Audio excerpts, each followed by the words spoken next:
sepelekan tukang mandikan jenazah. Kalian jangan mengejek orang tukang mandikan jenazah. Jangan sepelekan, rendahkan, hinakan orang mandikan jenazah. Karena kalau kau ejek, nanti pas kau mandi disemprotnya pakai semprot Dorsmer. Yang saya mau tanyakan, bolehkah saya menerima upah dari memandikan? Boleh. Kalau ada orang mau ngasih, boleh. Ustadz kemarin emak Ustadz meninggal dunia, Ustadz kasih. Dari panitia mengasih, dari saya pribadi mengasih, dari keluarga mengasih. Kasih mereka banyak. Karena mereka sudah menolong kesusahan kita. Yang tak boleh itu dipasangnya tarif. Memandikan jenazah, kalau kurus murah, yang gemuk mahal.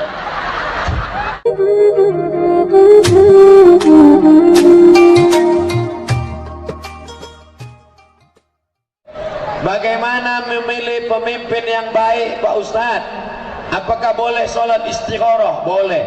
Dengar baik-baik, partai yang mengusungnya, orang sekelilingnya, kepeduliannya pada agama, cintanya pada keturunan Rasulullah, pedulinya kepada umat. Setelah itu istikharah, usolli sunnatal istikharah politik lillahi ta'ala. Kalau ada yang ngasih duit, Pak Ustadz, ambil duitnya, jangan coplos orangnya. Setuju? Ambil duitnya, jangan coplos orangnya. Cocok? Ambil duitnya, jangan pilih orangnya, sesuai. Tapi duit yang dipilih tadi, yang diambil tadi, masukkan ke masjid yang ada kotak sedekah. Setuju? Tak sama suaranya macam tadi.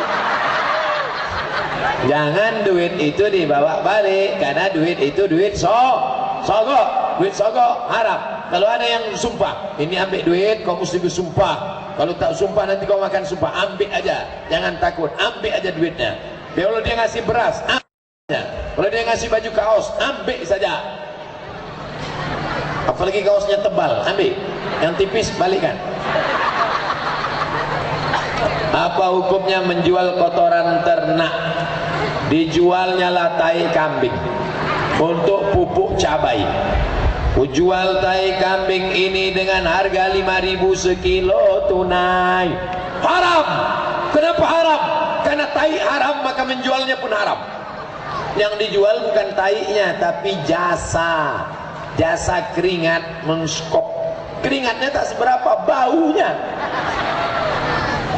Nah, maka yang dijual jasanya itu. Jasa dia memasukkan ke karung, memikulnya, bukan taiknya itu yang dijual. Maka ibu yang menjual tai kambing, menjual tai sapi, menjual tai orang, hukumnya mubah, boleh. Apa pendapat Ustadz tentang jamaah tabligh? Ustadz Somad ceramah kepada orang yang sudah baik-baik, betul?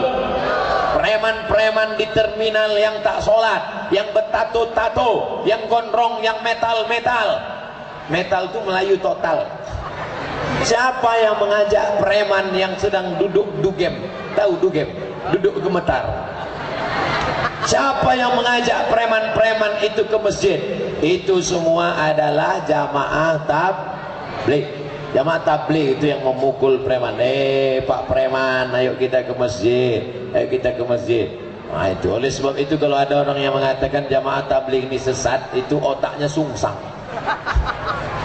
Kalau ada orang mengatakan jamaah tabligh, justru jamaah tabligh inilah yang menolong dakwah, sehingga dakwah hidup di kampung-kampung. Ustaz Somad datang ke Mersam ini kan karena diundang, dijemput ke airport, dibawa kemari.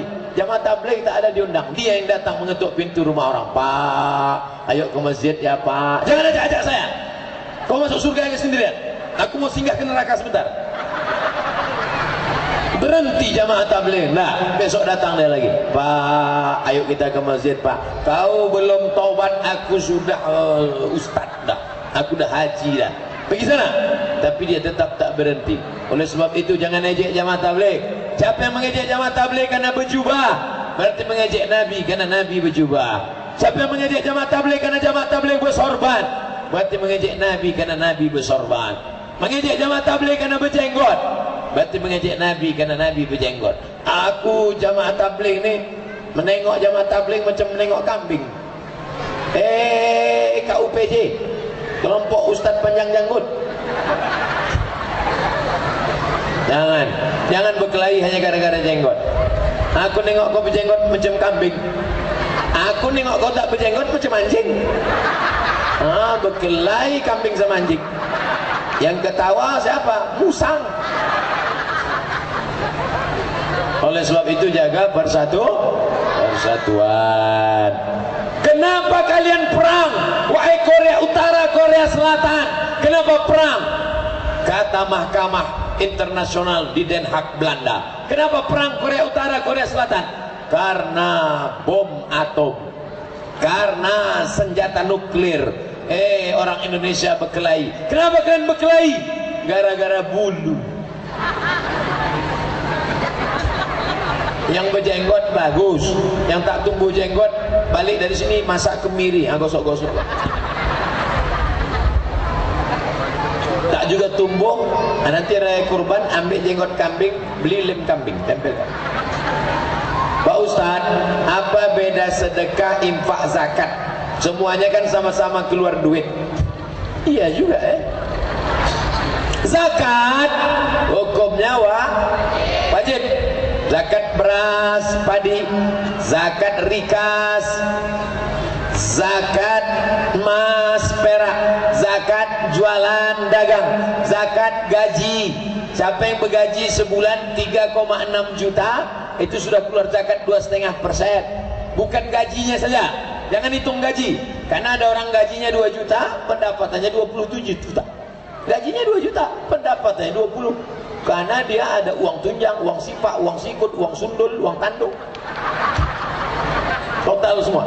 Jadi kalau pendapatan 5 juta, zakat 125.000, 10 juta 250.000, 100 juta 2,5 juta, 1 miliar 25 juta. Nah, keluarkan zakat. Zakat wajib. Apa beda sedekah sama infak? Kalau infak barang, infak kamera, infak karpet, infak sound system, infak pentas, itu namanya infak. Kalau sedekah tidak benda, senyum sedekah.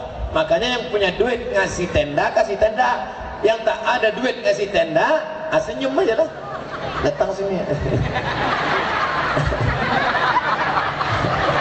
Tapi senyum sama orang, jangan sama truk pun senyum. Itu gilo. Zakat, infak, sedekah. Ada lagi namanya wakaf. Apa itu wakaf? Mesti pakai akad. Orang yang berwakaf, orang yang menerima wakaf, tanah yang diwakafkan ada ijab sama qabul. Aku wakafkan tanah ini 2 hektar untuk pondok pesantren tahfiz Quran anak yatim tunai sah. Maka itu namanya wakaf. Zakat, infak, sedekah, wakaf. Ada lagi, apa itu? Wasiat. Pak Ketua Masjid, ya, aku udah ke rumah sakit. Apa kata orang rumah sakit? Katanya Bapak tak lama lagi 2 Jumat gul. Nah, jadi sebelum gul ini mau kuserahkan itu ruko yang di depan. Itu ruko 2 pintu mau kuserahkan. Semuanya Pak, enggak, pintunya aja. Serius lah Pak, apa udah mau mati pun melucu juga. Itu ruko 2 pintu, setahun dapat 100 juta. Mau kuwasiatkan untuk masjid. Ketua masjid pun senang. Jangan senang dulu Pak, karena wasiat itu baru dapat setelah yang punya mati. Begitu diserahkannya, dipanjangkan Allah umurnya, tak jadi mati. Pak Ketua Masjid, ya, gimana? Ruko sudah pindah, belum mati juga lagi Ustaz. Itu bedanya wasiat sama hibah. Kalau hibah langsung balik nama. Itu ruko 2 pintu untuk operasional masjid tunai. Oleh sebab itu maka mesti dibedakan. Zakat, infak, sedekah, wakaf, wasiat, hibah. Tak nangkap saya Pak Ustaz. Orang kalau kena panas, kena hujan, kena panas, kena hujan memang payah nangkap. Saya pernah kerja di luar negeri, dapat uang dengan cara tak halal. Di kampung saya buat harta. Sekarang harta berkembang biak. Apa hukum dan bagaimana jalan keluarnya Pak Ustaz? Yang haram dulu berapa? Yang haram dulu 2 hektar tuh Pak Ustaz. 2 hektar itu serahkan semuanya untuk fisabilillah. Serahkan ke masjid, serahkan ke pondok pesantren. Balik dari sini, datangi Buya, Kiai, Ustaz, mana pondok pesantren dekat sini paling dekat, serahkan. Itu 2 hektar aku serahkan ke pondok pesantren, ambillah semua. Kalau Ustaz tanya, kenapa serahkan? Ambil aja Ustaz, yang tanya-tanya, aku sudah.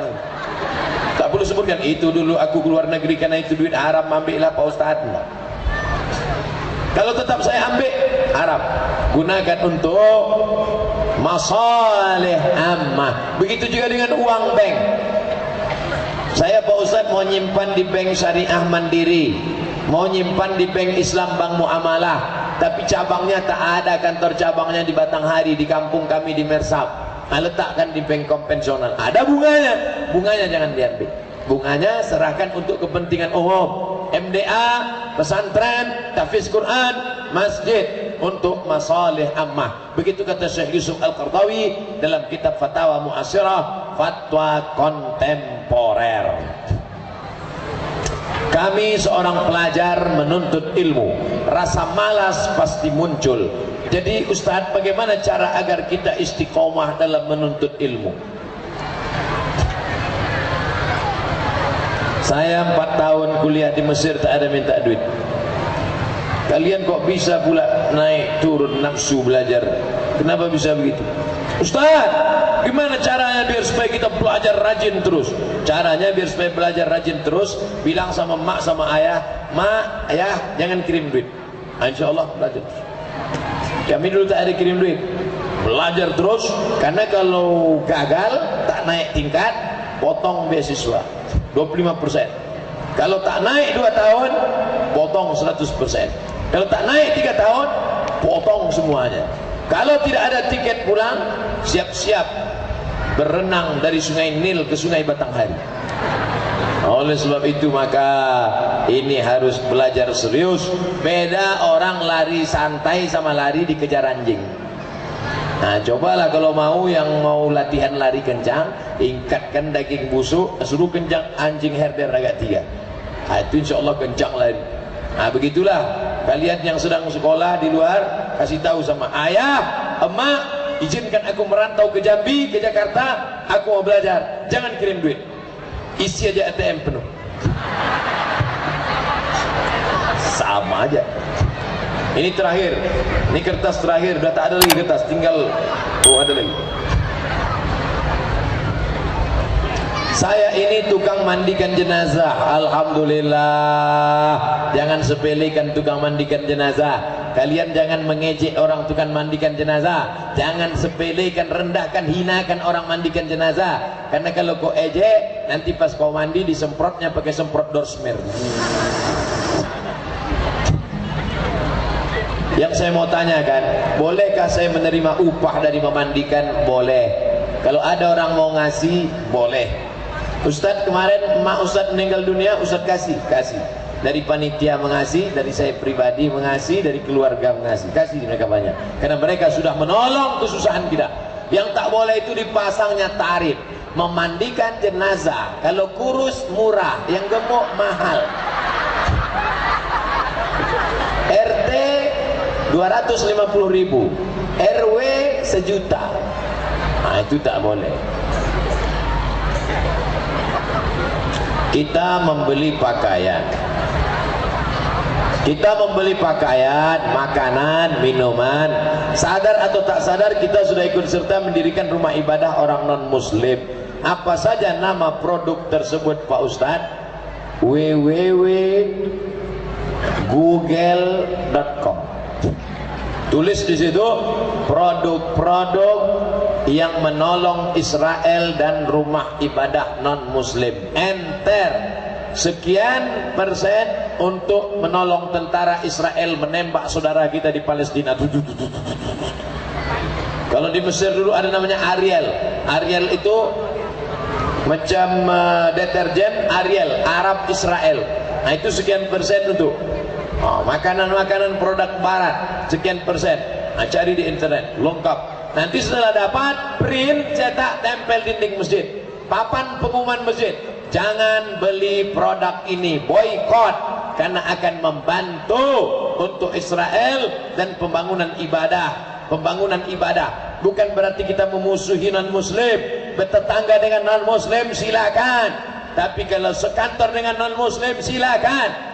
Tapi kalau sudah terkait ibadah, wala ana abidun ma'abattum wala antum abidun ma'abud lakum dinukum waliyadin, harus jelas batasannya. Apa hukum orang kaya pakai gas subsidi 3 kilo, sedangkan ditabung ditulis hanya untuk orang miskin? Ini namanya orang kaya mental fakir miskin. Kaya tapi mentalnya mental fakir, maka dia sudah mengambil hak orang lain. Itu subsidi untuk orang miskin, bantuan dari pemerintah, duit umat se-Indonesia ditolongkan, diambil, maka dia sudah mengambil hak orang lain. La ta'kulu amwalakum bainakum bil batil, jangan ambil hak orang dengan cara batil. Inilah orang nanti yang di akhirat sholatnya hilang, puasanya terbang, zakatnya melayang. Gara-gara apa? Gara-gara mengambil hak orang lain dengan cara batil. Jangan geser sempadan tanah sawit yang panjang yang sudah ditetapkan Badan Pertanahan Nasional. Geser sejengkal, kau geser, maka 7 lapis tanah akan melilit lehermu. Saya tak pernah geser sejengkal Pak Ustaz, jadi 2 meter digeser. Curang timbangan, ditimbang di situ 1 kilo lebih 2 mata, begitu dibawa ke rumah 7,5 ons, Arab.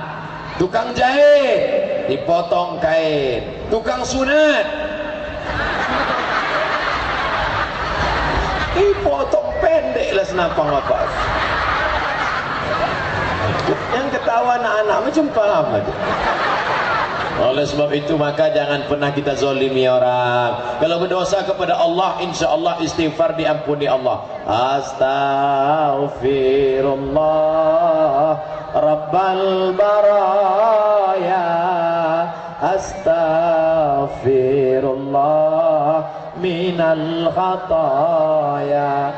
Selesai kalau sama Allah. Tapi kalau sama tetangga, kalau sama kawan, kalau sama orang yang kita zalimi, berapa orang yang pakai jatah tabung 3 kilo itu yang kau ambil haknya, maka kau akan minta maaf nanti di hadapan Allah Subhanahu wa ta'ala. Kertas terakhir tak apa. Di desa saya ada kebiasaan masyarakat setiap diundang acara pengantin selalu ngambil lauk.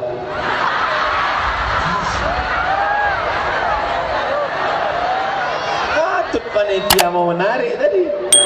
Apa pertanyaannya tentang pencuri lauk? Dimasukkan ke kantong plastik yang sudah disiapkan waktu pergi undangan. Itu apa hukumnya Pak Ustaz? Kita kalau diundang orang, yang boleh kita makan itu bil ma'ruf. Bil ma'ruf urf, yang tradisi sekali makan kenyang, artinya makan di situ. Jangan bawa termos sama rantang. Bagaimana kalau saya bawa kawan?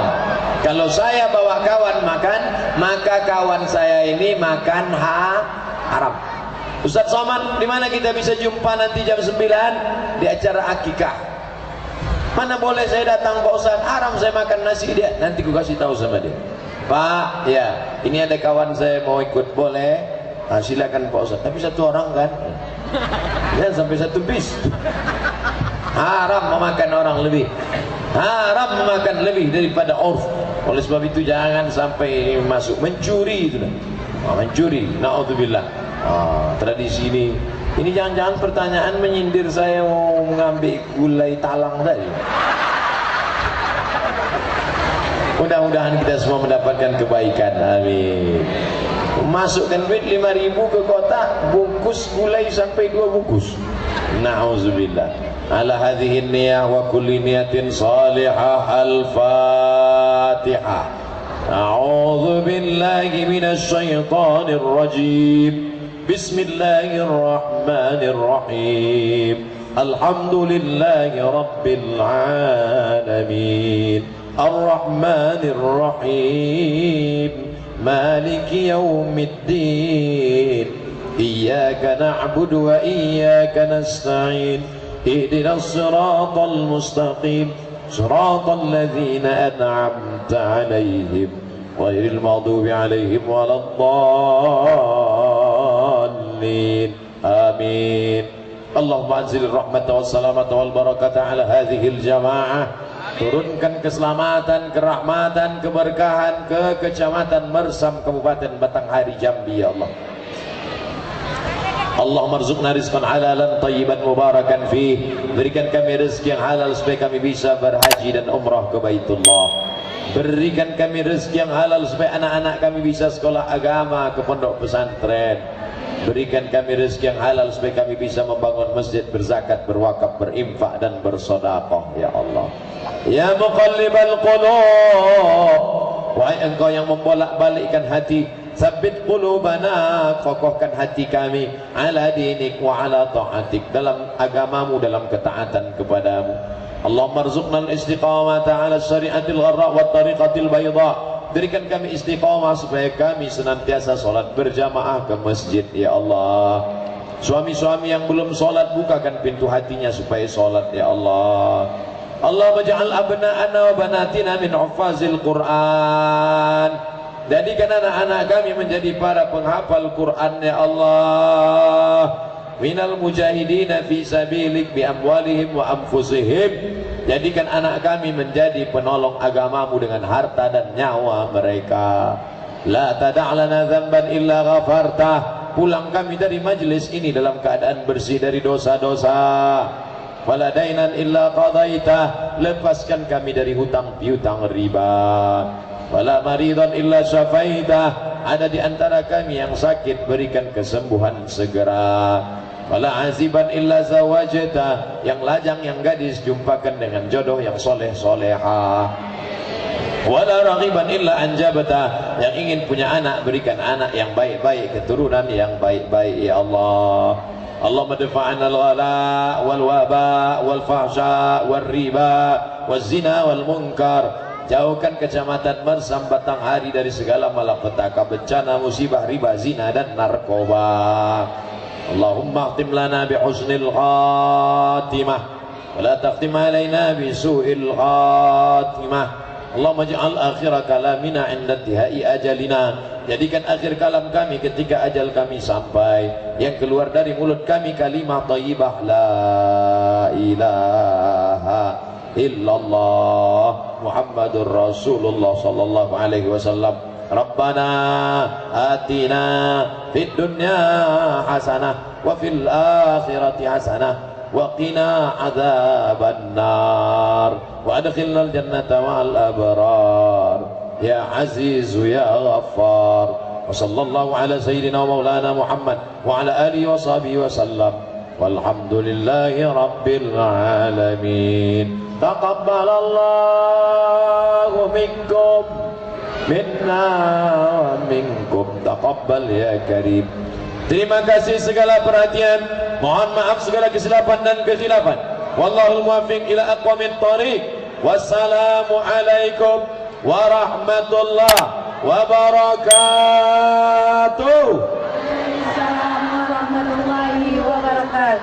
Jangan lupa subscribe, like, and share.